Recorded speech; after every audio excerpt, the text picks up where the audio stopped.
Item ಯಾವುದೇ ಇರಲಿ try ಮಾಡಿ ಆಚಿ ಚಿಕನ್ ಮಸಾಲಾ. ಆಚಿ ಚಿಕನ್ ಮಸಾಲಾ ಮಾಡಿದಷ್ಟು ಪ್ರೀತಿ ಯಾರೂ ಮಾಡಿದ ಜಗತ್ತಲ್ಲಿ.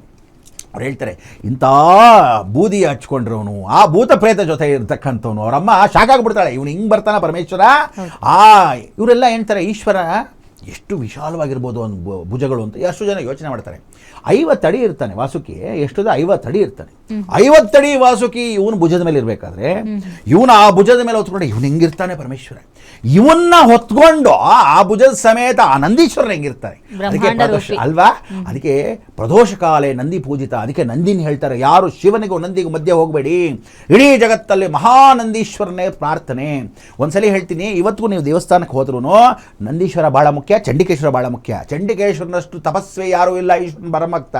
ಇವನಿಗಿಂತ ದೊಡ್ಡ ಪರಮಭಕ್ತ ಯಾರೋ ಸಾಕ್ಷಾತ್ ರಾವಣೇಶ್ವರ. ಇಡೀ ಜಗತ್ತಲ್ಲಿ ಬ್ರಾಹ್ಮಣರ ಕುಳಗೆ ಎಲ್ಲ ಹೇಳ್ತಾರೆ ರಾವಣನ ಪೂಜೆ ಮಾಡಿದ್ರೆ ಮುಕ್ಕಾಲು ಭಾಗ ಪರಮೇಶ್ವರನಿಗೆ ಹೋಲಿಸ್ಕೊಂಡ್ಬಿಡ್ಬೋದು ಅಂತ. ಯಾಕೆಂದರೆ ಸಾಮವೇದ ಸೃಷ್ಟಿ ಮಾಡಿದನು ಪರಮೇಶ್ವರ. ಭೂಮಿಗೆ ಇಳಬೇಕಾದ್ರೆ ಸಾಮವೇದನ ಕರುಳಲ್ಲಿ ಅವನು ಕೈಲಾಸದಿಂದ ಇಳು ಬರಲಿ ಅಂತಾನೆ, ಬರಲಿಲ್ವಂತೆ. ಅವಾಗೇನು ಮಾಡ್ತಾನೆ, ತಲೆ ಎತ್ತಿ ಕೈಲಾಸವನ್ನು ಎತ್ತಕ್ಕೆ ಹೋಗ್ತಾನೆ, ಒಂದೊಂದೇ ತಲೆ ಕತ್ತರಿಸ್ಕೊಂಡು ಕೆಳಗಿಡ್ತಾನೆ. ಬರಲಿಲ್ಲ ಪರಮಾತ್ಮ. ಎಲ್ಲ ತಲೆ ತೆಗೆದ ಮೇಲೆ ಆ ಒಳಗೆಲ್ಲ ಕರುಳನ್ನ ಕತ್ತರಿಸಿ 12 ಸ್ಟ್ರಿಂಗ್ ಗಿಟಾರ್ ಕೇಳಿದಿರಲ್ಲ ನೀವೆಲ್ಲ, ಆ 12 ಸ್ಟ್ರಿಂಗ್ ಗಿಟಾರ್ ಇದ್ದಂಗೆ 12 ನಾಡಿಗಳನ್ನ ಮಾಡ್ಕೊತಾನೆ. ಅದರಲ್ಲಿ ಆ ನೋವಲ್ಲೇ ಆತ್ಮನ್ ಈ ನೋವಲ್ಲಿ ಹೇಳಿರೋದೇ ಸಾಮವೇದ. ಆ 4 ವೇದಗಳಲ್ಲಿ ಸಾಮವೇದ ಸೃಷ್ಟಿ ಮಾಡೋದು ಯಾರು ಅಂದರೆ ಮಹಾರಾವಣ. ಅದಕ್ಕೆ ಅಂಥ ಮಹಾಪರಮ ಭಕ್ತರು ಎಷ್ಟು ಜನ ಇದ್ದಾರೆ ಅಂದರೆ ಇವರೆಲ್ಲ ಭಕ್ತಿಗಿಂತ ನಾವೆಲ್ಲ ತೃಣಕ್ಕೆ ಸಮಾನ. ಆಂಜನೇಯ ರುದ್ರ ಸಂಭೂತ ಸ್ವಯಂ ಅಂತ 11 ಈಶ್ವರನ, ಅದಕ್ಕೆ ಏಕಾದಶ ರುದ್ರ ಅಂತ ಕರೀತಾರೆ. ನಿಮ್ಮನೇಲಿ ಏನು ಹೇಳಬೇಕು, 11 ಗ್ಲಾಸ್ ಇಟ್ಕೋಬೇಕು. ಮನೇಲಿ ಯಥಾಶಕ್ತಿ ಪೂಜೆ ಮಾಡಬೇಕಾದ್ರೆ 11 ಗ್ಲಾಸಲ್ಲಿ ಪೂಜೆ ಮಾಡಬೇಕು. ಒಂದೇ ಲೋಟನ 11 ಸಲ ಹಾಕಿದ್ರೆ ಒಂದು ಈಶ್ವರನ ಕಲ್ಲಿಗೆ, ಅದಕ್ಕೆ ಕಲ್ಲು ಅಂತ ಅನ್ಕೋಬೇಡಿ, ಸಾಲಿಗ್ರಾಮ. ಯದ್ಭಾವಂ ತದ್ಭವತಿ. ನಿಮ್ಮಲ್ಲಿ ಗುಂಡು ಕಲ್ಲು ಇಟ್ಕೊಂಡಿರ್ತೀರೋ, ಮನೇಲಿ ರುಬ್ಬೋ ಕಲ್ಲೇ ಇಟ್ಕೊಂಡಿರ್ತೀರೋ, 100 ಕಲ್ಲೆಲ್ಲ ಸಿಕ್ತೋ, ದೇವಸ್ಥಾನದಲ್ಲಿ ಹೋಗಿರ್ತೀರ, ನದಿಯಲ್ಲಿ ಸ್ನಾನ ಮಾಡೋ ಒಂದು ಕಲ್ಲು ಸಿಕ್ತು, ಬಹಳ ಚೆನ್ನಾಗಿದೆ ಈಶ್ವರಲಿಂಗ ಥರ, ಅದು ಗಣಪತಿ ಬಂದಿದೆ ಏನೋ ಅನ್ಕೊತೀರ. ಆ ಭಾವನೆ ನಿಮ್ಮ ಹತ್ರ ಏನಿದೆಯೋ ಅದೇ ಭಗವಂತ. ಅದನ್ನು ತಂದು ಒಂದು ಪೀಠದ ಆರಾಧನೆ ಮೇಲೆ ಆ ಲಿಂಗ ದರ್ಶನ ಮಾಡಿದಾಗ ಅದರ ಮೇಲೆ ಈಶ್ವರನಿಗೆ ಹಾಕಬೇಕು. ಅದಕ್ಕೆ ಜಬ್ ತಕ್ ಕಾಲ್ ಹೇ ತುಮಾರೆ ಪಾಸ್ ಕಾಲ್ ಬಿ ಕಬಿ ನಹೇಗ. ಅದಕ್ಕೆ ಏನು ಹೇಳ್ತಾನೆ, ತ್ರಿವಿಕ್ರಮ ಪೂಜೆ ಮಾಡೋ ಸಮಯದಲ್ಲಿ ಇವತ್ತು ಮಾರ್ಕಂಡೇಯ ಪುರಾಣದಲ್ಲಿ ಬರೆದಿರೋ ಪ್ರಕಾರವಾಗಿ ಯಹಾ ಮೃತ್ಯುಂಜಯ ಅಂದರೆ ಕಾಲ ಎಲ್ಲಿವರೆಗೂ ಕಾಳದ ಭೈರವನ ಪೂಜೆ ಮಾಡ್ತಿರೋ ಅಲ್ಲಿವರೆಗೂ ಯಮಧರ್ಮರಾಜ ಹತ್ರ ಬರಲ್ಲ. ಅದಕ್ಕೆ ಜಾಡಿಸೋದಿದ್ದಾನೆ ಯಾರನ್ನ, ಮಾರ್ಕಂಡೇಯ ತಬ್ಕೊಂಡಾಗ ಇವನು ಹಾಕಿರೋ ಪಾಶಾಪುಷ್ಗೆ ಅಲ್ಲಿಂದ ಬಂದಾಗ ಅವನು ನನಗೆ ಹಾಕ್ತೇನೆ ನೀನು ಅಂತಾಗ ಆಗ ಯಮಧರ್ಮರಾಜ ದಾಷ್ಟು ಹುಡ್ದು. ಅದಕ್ಕೆ ಇವತ್ತಿಗೂ ನೀವೆಲ್ಲ ಹಾಸ್ಪಿಟಲ್ ಬಿದ್ದಾಗ ಎಲ್ಲರೂ ಎಷ್ಟೋ ಜನ ಏನು ಮಾಡ್ತೀರಾ ಗೊತ್ತಾ, ಹಾಸ್ಪಿಟ್ಲ್ ಇದ್ದಾರೆ ನಮ್ಮ ಯಜಮಾನರು ಏನು ಮಾಡ್ತೀರಾ, ಇವತ್ತಿಗೂ ನೀವು ಯಜಮಾನರು ಹಾಸ್ಪಿಟಲ್ ಇದ್ದಾಗ ನೀವು ಹೆಂಡತೀರು ಕೇಳ್ಕೋಬೇಕು, ಪರಮಾತ್ಮ ಪರಮೇಶ್ವರ ನನ್ನ ಹೆಂಡತಿ ನನ್ನ ಗಂಡನ ಕಾಪಾಡು, ನನ್ನ ಮಾಂಗಲ್ಯದಾನ ಕೇಳ್ಕೊಳ್ಳೋದಿಲ್ಲ. ಎಷ್ಟೋ ಜನ ಆರಾಮಾಗಿರ್ತಾರೆ, ನನ್ನ ಗಂಡ ಹೆಂಗಾದ್ರೆ ನನಗೇನಬೇಕು ಅಂತ ತಾಯಿಂದ್ರೆ ಕೇಳ್ಕೊತಿರ್ತಾರೆ, ನನ್ನ ಮಗ ಸರ್ ಹೋಗ್ಲಿ ಅಂತ ಹೆಂಡ್ತಿರು ಆರಾಮಾಗಿ ಕುಗ್ಗಿಸ್ಕೊಂಡಿರ್ತಾರೆ. ಕೆಲವರು ನಿಜವಾದ ಒಳ್ಳೆ ಹೆಂಡ್ತಿರು ಇರ್ತಾರೆ, ಅವ್ರು ಎಷ್ಟೆಷ್ಟು ಪೂಜೆ ಮಾಡ್ತಾರೆ. ಅದಕ್ಕೆ ನೀವು ಆ ಟೈಮ್ಗೆ ಹೇಳ್ಬೇಕಂದ್ರೆ ಮೃತ್ಯುಂಜಯಾಯ ರುದ್ರಾಯ ನೀಲಕಂಠಾಯ ಶಂಭುಯ ಅಮೃತೇಶಾಯ ಸರ್ವಾಯ ಶ್ರೀಮಾನ್ ದೇವತೆಯನ್ಮ. ಆದರೆ ಬೆಡ್ ರಿಡನ್ ಆಗಿರೋ ಹಾಸಿಗೆ ಹಿಡಿದವ್ರನ್ನ ದಯವಿಟ್ಟು ಈ ಶಿವರಾತ್ರಿ ಸ್ಮರಣೆ ಮಾಡ್ಕೊಳ್ಳಿ. ಅವರಿಗೆ ನೋವು ಬೇಡ. ಬೆಡ್ ರಿಡನ್ ಆದಾಗ ಒಳಗೆ ಔಷಧಿ ಹೋಗಲ್ಲ, ಹೊರಗಡೆ ಬರಲ್ಲ, ಯಾವುದೇ ಊಟ ಉಪಚಾರ ಹೊರಗಡೆನೂ ಬರಲ್ಲ, ಹೊರಗಡೆ ಹೋಗಲ್ಲ ಅಂಥವ್ರಿಗೆ ಮುಕ್ತಿ ಮೋಕ್ಷವನ್ನು ಕೊಟ್ಬಿಡಪ್ಪ ಅಂತ ಕೇಳ್ಕೊಳ್ಳಿ. ಆವಾಗ ಅವ್ರನ್ನ ಕಳಿಸ್ಬೇಕಾದ್ರೆ ಜ್ಞಾಪಕ ಇಟ್ಕೊಳ್ಳಿ, ಶಿವರಾತ್ರಿ ದಿವಸ ನೀವೇನು ಮಾಡಬೇಕು, ಬೆಡ್ಡನ್ನ ಮಧ್ಯಕ್ಕೆ ಹಾಕ್ಬಿಡ್ಬೇಕು, ಸುತ್ತಲೂ ಸಾಂಬ್ರಾಣಿ ಹಾಕಬೇಕು, ಬೆಡ್ ಅಟ್ಯಾಚ್ ಇರಬಾರ್ದು, ಗೋಡೆಗೆ ಸಾಂಬ್ರಾಣಿ ಹಾಕಬೇಕು, ರೂಮ್ ಕ್ಲೀನಾಗಿರಬೇಕು. ಏನು ಹಾಕಬೇಕು, ಹಸು ಗಂಜಳ ನೀರಲ್ಲಿ ಒಂಚೂರು ಅರಿಶಿನ ಪಚ್ ಕರ್ಪೂರ ಇದಿಷ್ಟು ಹಾಕಿ ಬಿಳಿ ಸಾಸಿವೆಯನ್ನು ಹಾಕಿ ಪ್ರಾರ್ಥನೆ ಮಾಡಿಕೊಂಡಾಗ ನಮಸ್ಕಾರ ಮಾಡಿಕೊಂಡ್ರೆ ಸಾಕಂತೆ.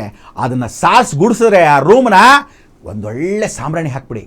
ಯಮಧರ್ಮರಾಜ ಬರ್ತಾರಂತೆ, ಯಥಾವನ್ನ ಅಂತಾರಂತೆ, ನೀವು ಗಬ್ಬಾಗಿ ಇಟ್ಕೊಂಡ್ರೆ ಬಿದ್ದಿರಲಿ ಅವ್ನ ಪ್ರಾರಬ್ಧ ಕರ್ಮ ಅಂತ ಯಮಧರ್ಮರಾಜ ದೂತರು ಬರಲ್ವಂತೆ, ಹುಷಾರ್. ಅದಕ್ಕೆ ಯಾರ್ಯಾರು ಬೆಡ್ ರಿಡನ್ ಆಗಿರುತ್ತೆ ಅಂಥವ್ರನ್ನ ಕಳಿಸ್ಬೇಕು ಅಂದರೆ ಈ ಹಾಸಿಗೆ ಹಿಡಿದವ್ರನ್ನ ಪ್ರಾರ್ಥನೆ ಮಾಡ್ಬೇಕಾದ್ರೆ ಸಾಕ್ಷಾತ್ ಮೃತ್ಯುಂಜಯನ ಸ್ಮರಣೆ ಮಾಡಬೇಡಿ, ವಾಪಸ್ ತಿರುಗಿ ಜೀವ ಕೊಟ್ಬಿಡ್ತಾನೆ. ಅವಾಗೇನಾಗುತ್ತೆ, ಇಲ್ಲೇ ಬಿದ್ದಿರ್ತಾರೆ. ಆ ಟೈಮಲ್ಲಿ ಮೃತ್ಯುಂಜಯ ಜಪ ಮಾಡಬಾರ್ದು, ನಾರಾಯಣ ಸ್ಮರಣೆ ಮಾಡಬೇಕು. ಒಂದು ದೊಡ್ಡ ನೀರು ಹಾಕಿ 1, 2, 3 ಗಂಗೆನ ಹಾಕಿ ನಾರಾಯಣ ಕರ್ಕೊಂಡೋಗು, ನಾರಾಯಣ ಕರ್ಕೊಂಡೋಗೋನು, ಶಿವ ಆಯುಸನ್ನು ಕೊಡೋನು. ಅದಕ್ಕೆ ಹೇಳೋದು ಜಬ್ ತಕ್ ಕಾಲ್ ಹೇ ತುಮಾರೆ ಪಾಸ್ ಕಾಲ್ ಬಿ ಕಬೀರ್. ಅದಕ್ಕೆ ಮೃತ್ಯುಂಜಯ ಸ್ಮರಣೆ ಮಾಡಬೇಕಾದ್ರೆ ಗಂಡ ಹೆಂಡತಿ ಮಕ್ಕಳು ಎಲ್ಲರೂ ಚೆನ್ನಾಗಬೇಕಂದ್ರೆ ಒಂದು ಬಿಲ್ಪತ್ರೆ ಹಾಕಬೇಕಾದ್ರೆ ಕುಟುಂಬ ಸಮೇತ ಪ್ರಾರ್ಥನೆ ಮಾಡಿ. ಹೆಂಡತಿ ಒಂದು ಕಡೆ ಕುಕ್ಕರ್ಸ್ಕೊಂಡಿರ್ತಾರೆ ಅಡುಗೆ ಮನೆ, ಗಂಡ ಟಿ ವಿ ನೋಡ್ತಿದ್ದಾನೆ, ಆಫೀಸ್ಗೆ ಹೋಗ್ತಾನೆ, ಒಟ್ಟಿಗೆ ಬೆಳಗ್ಗೆ ಬೇಗ ಎದ್ದೇಳಿ 4 ಗಂಟೆಗೆ ಎದ್ದು ಆ ಶಿವರಾತ್ರಿ ಸ್ಮರಣೆ. ಅದಕ್ಕೆ ಇವತ್ತು ನಾವು ಗ್ಯಾರಂಟಿ, ನಾಳೆ ಬೆಳಗ್ಗೆ ನೀವೇನು ತಪ್ಪು ಮಾಡ್ಬಿಡ್ತೀರೋ, ಎಲ್ಲಿ ಕಾರ್ಯಕ್ರಮ ಸರಿಯಾಗಿ ನೋಡ್ಕೊಳ್ಳಲ್ವೋ ಅಂತ ಹೇಳಿದ ಕಾರ್ಯಕ್ರಮ ಬಲವಂತವಾಗಿ ಯಾಕೆ ಮಾಡ್ತಾ ಇದ್ದೀವಿ ಅಂದರೆ ನೀವೆಲ್ಲ ಕರೆಕ್ಟ್ ಮಾರ್ಗದಲ್ಲಿ ಹೋಗಿ ಅಂತ. ಸೊ ಬೆಳಗ್ಗೆ ಬೇಗ ಎದ್ದು ಟೈಮ್ ಆಗುತ್ತೆ ನಾನು ಬೇಗ ಹೋಗೋಕ್ಕಾಗಲ್ಲ ನಾನು ಬೇಗ ಎದ್ದೇಳಿ, ಗಂಟೆನೋ ಬೇಕು.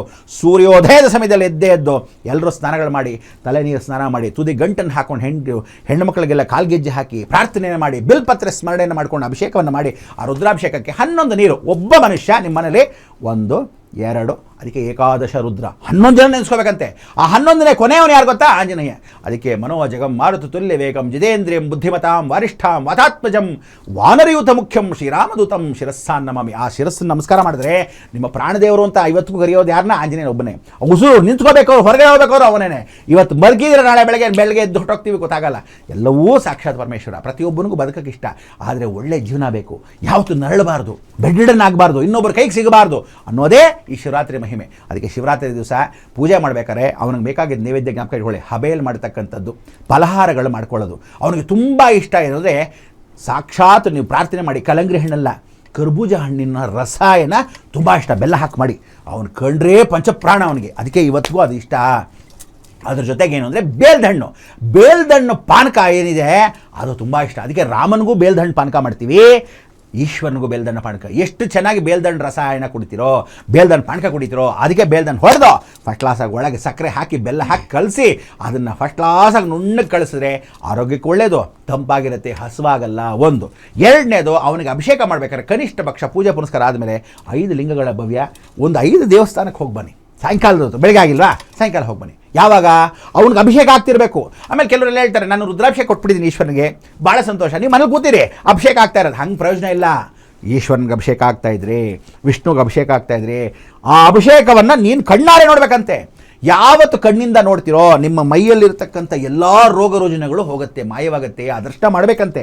ಅವನಿಗೆ ಸುಬ್ರಹ್ಮಣ್ಯನಿಗೆ ವಿಭೂತಿ ಹಾಕಿದ್ರೆ ವಿಶೇಷ, ಪಂಚಾಮೃತ ಗಣಪತಿಗೆ ಹಾಕಿದ್ರೆ ವಿಶೇಷ. ಈಶ್ವರನಿಗೆ ಅವಳಾಗಲೇ ಕೇಳಿದ್ಲು ಭವ್ಯ, ಏನು ಕೇಳಿದ್ಲು ಅಂದರೆ ಎಷ್ಟು ವಿಧಾನ ಅಭಿಷೇಕ ಇದೆ ಅಂತೆ. ನಿಮಗೆಲ್ಲ ಗೊತ್ತಿಲ್ಲದೆ ಇರೋ ವಿಶೇಷ ಅಂದರೆ 21 ಅಭಿಷೇಕ ಇದೆ. ಭಸ್ಮ ಹಾಕಿದ್ರೆ ಜೀವ ಬರುತ್ತಂತೆ. ಇವತ್ತಿಗೂ ನಿಮ್ಗೆ ದುಡ್ಡು ಜಾಸ್ತಿ ಬೇಕು ಅಂತ ಹೇಳ್ಕೊಳ್ಳಿ, ಆ ದುಡ್ಡು ಜಾಸ್ತಿ ಬೇಕಾದ್ರೆ ಗಂಧ ಅಭಿಷೇಕ ಬೇಕಂತೆ. ಸೊ ಹೀಗೆ ನಾವು ನೋಡ್ತಾ ಹೋದರೆ ಸಮಯೋಚಿತವಾಗಿರ್ತಕ್ಕಂಥ ಸಮಯದಲ್ಲಿ ನಾವು ಪ್ರಾರ್ಥನೆ ಮಾಡ್ಕೋಬೇಕಾದ್ರೆ ಎಷ್ಟೋ ವಿಚಾರವಾಗಿ ಇಂಥ ಒಂದು ಅಭಿಷೇಕಗಳನ್ನು ಅಭಿಷೇಕ ಪ್ರಿಯ ಶಿವ, ಇಂಥ ಅಭಿಷೇಕವನ್ನು ಶಿವರಾತ್ರಿ ದಿವಸ ಪ್ರಾರ್ಥನೆ ಮಾಡೋದು ಬಹಳ ಮುಖ್ಯ. ಸೊ ಇಂಥದ್ರಲ್ಲಿ ನೀವು ಅಭಿಷೇಕ ಪ್ರಿಯ ಶಿವನಿಗೆ ಇಂಥದ್ದೇ ಮಾಡಬೇಕು ಅಂತಿದೆ. ಗಂಧ ಅಭಿಷೇಕ, ದುಡ್ಡು ಕಾಸು ವ್ಯವಸ್ಥೆ ಅಂದರೆ ಗಂಧ ಅಭಿಷೇಕ ತುಂಬ ಇಷ್ಟ. ಪನ್ನೀರ್ ಅಭಿಷೇಕ ಮಾಡಬೇಕು. ಪನ್ನೀರ್ ಅಂದರೆ ರೋಗ ರುಜಿನಗಳು ವಾಸಿಯಾಗುತ್ತೆ. ಯಾರಿಗೆ ದೇಹದಲ್ಲಿ ಚರ್ಮವ್ಯಾಧಿ ಇರುತ್ತೆ, ಚರ್ಮವ್ಯಾಧಿ ಹೋಗಬೇಕಾದ್ರೆ ಹುತ್ತದ ಮಣ್ಣು ಸಮೇತ ಸೇರಿಸಿ ಅಭಿಷೇಕ ಮಾಡಬೇಕು. ತುಪ್ಪದಲ್ಲಿ ಆಜ್ಯದಲ್ಲಿ ಮಾಡಬೇಕು. ಆಜ್ಯ ಅಂದರೆ ತುಪ್ಪ. ಎಷ್ಟು ಚೆನ್ನಾಗಿ ತುಪ್ಪದ ಅಭಿಷೇಕ ಮಾಡ್ತಾರೆ. ಗಂಡ ಹೆಂಡತಿಯ ಬಾಂಧವ್ಯ, ದುಡ್ಡು ಕಾಸು ಚೆನ್ನಾಗಿ ಸೇರುತ್ತೆ, ಅದಕ್ಕೆ ಆಜ್ಯ ಮಾಡ್ತಕ್ಕಂಥದ್ದು. ಇದೆಲ್ಲ ಹೇಳುತ್ತೆ. ಲಕ್ಷ್ಮೀ ಕ್ಷೀರ ಸಮುದ್ರ ರಾಜತನ್ಯಾಂ ದಾಸೀಭೂತ ಸಮಸ್ತ ಲೋಕೈಕ ದೀಪ. ಗಂಡ ಆಯುಷ್ ಚೆನ್ನಾಗಿರ್ಬೇಕಂತೆ, ಆಯುಷ್ ಚೆನ್ನಾಗಿರ್ಬೇಕು ಹಾಲು ಹಾಕಬೇಕು ಅಂತ ಹೇಳುತ್ತೆ. ಹೆಂಡತಿ ಆಯುಷ್ ಚೆನ್ನಾಗಿರ್ಬೇಕು, ಗಂಡ ಹಾಕಬೇಕಂತೆ. ಮಕ್ಕಳ ಆಯುಷ್ ಚೆನ್ನಾಗಿರ್ಬೇಕು ಅಂತ ತಂದೆ ತಾಯಿ ಇಬ್ಬರು ಹಾಕಬೇಕಂತೆ. ಇದು ಹಾಕಿದಾಗ, ಹಾಲು ಎರೆದಾಗ ಪರಿಪೂರ್ಣ ಅಭಿಷೇಕ ಪ್ರಿಯ ಶಿವ. ಸೊ ಇದೆಲ್ಲ ನಾವು ಪ್ರಾರ್ಥನೆ ಮಾಡಬೇಕಾದ್ರೆ ಶಿವನಿಗೆ ನೀವು ಮುಖ್ಯ ಪ್ರಾಣ ಅನುಗ್ರಹವನ್ನು ಕೊಡ್ತಕ್ಕಂಥ ಈಶ್ವರನಿಗೆ ಶಿವರಾತ್ರಿ ಬಹಳ ಮುಖ್ಯವಾಗಿರೋದ್ರಿಂದ ನೀವುಗಳು ಇವತ್ತು ಜೀವನ ಪರ್ಯಂತ ಯಾವುದು ತಿಳುವಳಿಗೆ ಶಿವರಾತ್ರಿ ಬರೋದು ಒಂದು. ಯಾವತ್ತೂ ಪಕ್ಕದ ಮನೇಲಿ ಮಾಡ್ತೀರಿ, ನಾನು ಮಾಡೋಣ ಈಶ್ವರ ಅಭಿಷೇಕ, ಅಯ್ಯೋ ಅವ್ರು ತುಂಬ ಗ್ರ್ಯಾಂಡ್ ಮಾಡ್ತಾರಂತೆ ನಾವು ಮಾಡೋಣ, ಇಂಥ ನಾಟಕಕ್ಕೋಸ್ಕರ ಮಾಡಿ. ನಿಮ್ಮ ಕಷ್ಟಕ್ಕೆ, ನಿಮ್ಮ ಜೀವ ಅನುಗ್ರಹಕ್ಕೆ ಎಲ್ಲೆಲ್ಲೂ ಶಿವಮಯವೇ. ಎಲ್ಲ ಈಶ್ವರನಿಗೂ ಸ್ಮರಣೆ ಮಾಡ್ಕೊಳ್ತಕ್ಕಂಥ 5 ದರ್ಶನವನ್ನು ಕನಿಷ್ಠ ಪಕ್ಷ ಮಾಡಿ. ನಾನಂತೂ ಕೆಲವು ದೇವಸ್ಥಾನಗಳಿಗೆ ಹೋಗೋಣ ಅಂದ್ಕೊಂಡಿದ್ದೀನಿ. ಒಂದು 20-21 ದೇವಸ್ಥಾನಗಳಿಗೆ ಹೋಗೋಣ ಅಂದ್ಕೊತೀನಿ. ಗಾಡಿ ಬರಬೇಕು, ಹೋಗಬೇಕು, ಜನ ನಮ್ಮ ಜೊತೆ ಬರಬೇಕು. ಅಯ್ಯೋ ಗುರುಗಳೇ ಊರು ಸುತ್ತಕ್ಕಾಗತ್ತಾ ಅಂತಾರೆ. ಒಂದು ದರ್ಶನ, ಒಂದು ಅಭಿಷೇಕ ಟೈಮ್ಗೋ, ಒಂದು ದರ್ಶನ ಅಲಂಕಾರ ಟೈಮ್ಗೋ, ಒಂದು ಮಂಗಳಾರತಿ ಟೈಮ್ಗೋ ನಾವು ಅಲ್ಲಿದ್ದರೆ ಎಷ್ಟೋ ಇಷ್ಟಾರ್ಥ ಸಿದ್ಧಿಗಳನ್ನು ಫಲಸಿದ್ಧಿ ಆಗುತ್ತೆ. ಸೊ ನೀವುಗಳು ಒಂದೊಂದು ಕಡೆ ಒಂದೊಂದು ಆಗುತ್ತೆ, ಒಂದೊಂದು ಕಡೆ ಭಜನೆ ಆಗುತ್ತೆ. ಜ್ಞಾಪಕ ಇದ್ದರೆ ಏನು ಮಾಡ್ತಾರೆ ಕೆಲವರೆಲ್ಲ, ಏನು ಭವ್ಯ ಟಿ ವಿ ನೋಡ್ತಾ ಕೂತಿರ್ತಾರೆ. ಹಾಗಾದರೂ ಜ್ಞಾಪಕ ಅಂದರೆ ಶಿವರಾತ್ರಿ ದಿವಸ ಜಾಗರಣೆ ಇರಬೇಕಲ್ಲ, ಹೆಂಗಿರೋದಂದ್ರೆ ಟಿ ವಿ ಯಾವುದೋ ನೋಡ್ಕೊಂಡು ಕೂತ್ಕೋಬೇಡಿ. ದೇವ್ರ ಪಿಕ್ಚರ್ ನೋಡಿ ಬೇಡ ಅಂದಿಲ್ಲ, ಎಲ್ಲ ದಿನ ನೋಡಿದ್ದೆ ನೋಡ್ತಾ ಕೂತಿದ್ದ ಪಾಡಿದ್ದೆ ಪಾಡ್ರ ಅಂತ ಒಳ್ಳೆ ವಿಶೇಷವಾಗಿರ್ತಕ್ಕಂಥ ಪ್ರಾರ್ಥನೆಗಳು ಮಾಡಿದಾಗ ಶಿವರಾತ್ರಿ ದಿವಸ ಶಿವನ ಮುಖ್ಯವಾಗಿರ್ತಕ್ಕಂಥ ಕಥೆಗಳು ಓದಿ, ಶಿವನ ಅಷ್ಟೋತ್ತರವನ್ನು ಹೇಳ್ಕೊಳ್ಳಿ. ಸಹಸ್ರನಾಮದಲ್ಲಿ ಶಿವನಿಗೆ ಇರ್ತಕ್ಕಂಥ ವಿಷ್ಣು ಸಹಸ್ರನಾಮ ಹೆಂಗಿದೆ, ಶಿವರಾತ್ರಿಯಲ್ಲಿ ಶಿವ ಸಹಸ್ರನಾಮವನ್ನು ಓದಬೇಕು ಅಂತ ಹೇಳುತ್ತೆ ಇಡೀ ಜಗತ್ತಲ್ಲಿ. ಅಂಥ ಒಂದು ಶಿವ ಸಹಸ್ರನಾಮ ಪುಸ್ತಕವನ್ನು ಅತಿ ಶೀಘ್ರದಲ್ಲಿ ವ್ಯವಸ್ಥೆ ಮಾಡ್ತೀವಿ. ಸೊ ಇದೆಲ್ಲ ನಡಿಬೇಕಾದ್ರೆ ಕಾಲಾಯ ತಸ್ಮೇ ನಮಃ ಅಂತ ಇವತ್ತೂ ಕಾಳಭೈರವನ್ನು ಸ್ಮರಣೆ ಮಾಡೋದು ಬಹಳ ಮುಖ್ಯ. ಶಿವನಿಗೆ ಅಭಿಷೇಕ ದಿವಸ ಕಾಳಭೈರವ, ವೀರಭದ್ರ ಎಲ್ಲ ಅವನ ಅಂಶನೇ. ನಂದೀಶ್ವರ, ಪ್ರದೋಷ ಪೂಜೆ, ಪಾರ್ವತಿ ರುದ್ರ ಸಂಭೂತವಾಗಿರ್ತಕ್ಕಂಥ ರುದ್ರಾಭಿಷೇಕ, ಅವಳಿಗೆ ತ್ರಿಕಾಲ ಸಂಧ್ಯಾವಂದನೆ ಅಂತ ಹೇಳ್ತಾರೆ, ಅದಕ್ಕೆ ಅವಳಿಗೆ ತ್ರಿಶತಿ ಕುಂಕುಮಾರ್ಚನೆ ಮಾಡೋದು. ಸೊ ಇದೆಲ್ಲ ಒಂದೊಂದಾಗಿರುತ್ತೆ. ಓಕೆ ಗುರುಗಳೇ, ಇಷ್ಟು ಹೊತ್ತು ನಮ್ಮ ಕಾರ್ಯಕ್ರಮದಲ್ಲಿ ಬ್ರಹ್ಮಾಂಡ ಶಿವರಾತ್ರಿ ವಿಶೇಷ ಕಾರ್ಯಕ್ರಮದಲ್ಲಿ ಶಿವರಾತ್ರಿಯ ಆಚರಣೆ ಮಹತ್ವ, ಹಾಗೆ ಮನೆಯಲ್ಲಿ ನಾವು ಹೇಗೆ ಶಿವರಾತ್ರಿಯನ್ನು ಆಚರಣೆ ಮಾಡಬೇಕು, ಯಾವ ರೀತಿ ಅಭಿಷೇಕಗಳನ್ನ ಮಾಡಬೇಕು, ಎಲ್ಲವನ್ನು ನಮ್ಮ ವೀಕ್ಷಕರಿಗೆ ವಿವರವಾಗಿ ತಿಳಿಸ್ಕೊಟ್ಟಿದ್ದೀರಾ. ಧನ್ಯವಾದ ಗುರುಗಳೇ. ನಮಸ್ಕಾರ. ನೋಡಿದ್ರಲ್ಲ ವೀಕ್ಷಕರೇ, ಇದಾಗಿತ್ತು ಈ ಹೊತ್ತಿನ ವಿಶೇಷ. ನೋಡ್ತಾ ಇರಿ ಗ್ಯಾರಂಟಿ